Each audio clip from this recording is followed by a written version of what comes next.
name is KARIM SADAK, and I'm a pediatric oncologist at the University of Minnesota at the Masonic Children's Hospital and the Masonic Cancer Center. And my role at the University of Minnesota is the director of the Childhood Cancer Survivor Program.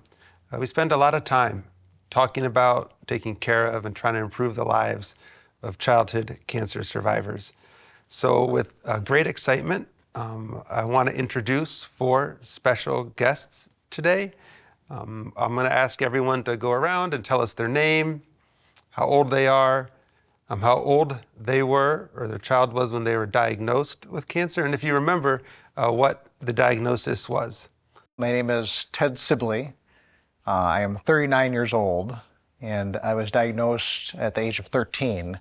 I was treated for choriocarcinoma, and our name for that is germ cell cancer.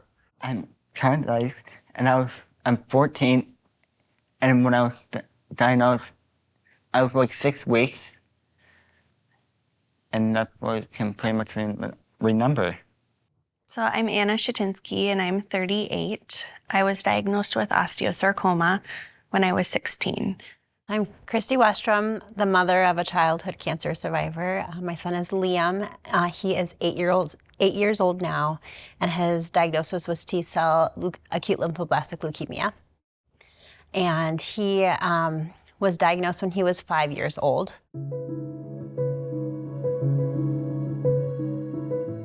We want to talk a little bit about looking back and what it was like when you were diagnosed, what you remember from that, a little bit about your memories of hearing that news that you had cancer. When I was 13 and initially diagnosed, it was a pretty abrupt diagnosis for me. I was feeling fine up until the day I was diagnosed, basically, and actually went into a clinic because I was feeling short of breath. And they got a chest x-ray and saw that I had tumors in my lungs. And all of a sudden, within a couple days, I was at the Children's Hospital, inpatient, talking about cancer treatments. And what I remember from that time was just being in shock of what adults were telling me was going on with my body, and also not accepting the diagnosis.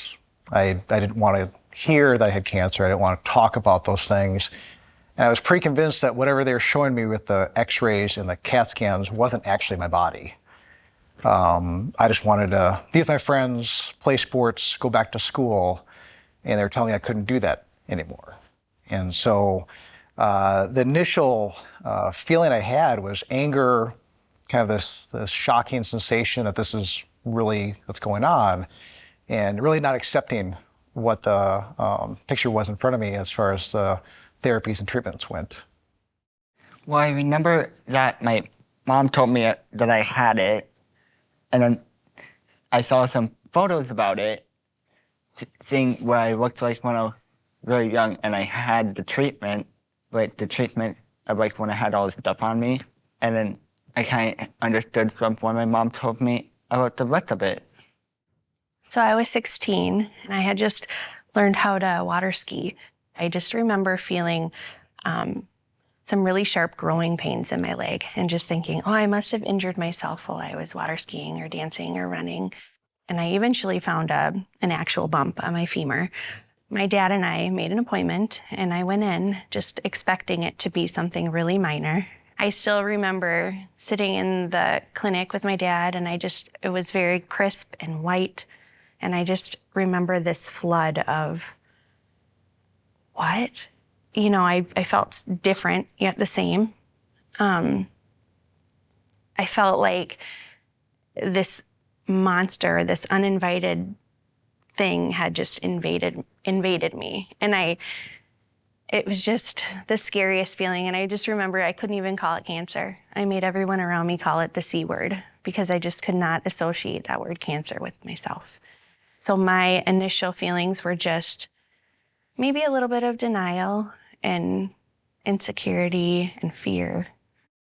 I have a lot of very vivid memories of certain moments when he was diagnosed. We had actually brought him in for a wellness check. And at the end of the appointment, I asked the doctor to look at some bruises that he had on his shins, and decided to do a CBC and found some abnormal blood work and sent us to Children's. And it was completely unexpected. There weren't really any other symptoms. So it was overwhelming and needing to completely, it's a different perspective, but completely trusting strangers to the health of my child who I didn't know was sick. It was really scary. And then I know for Liam, he was very overwhelmed with all the new people he had to meet. He is kind of a shy kid. So that was really overwhelming for him, and we really had to talk through a lot of that in the beginning.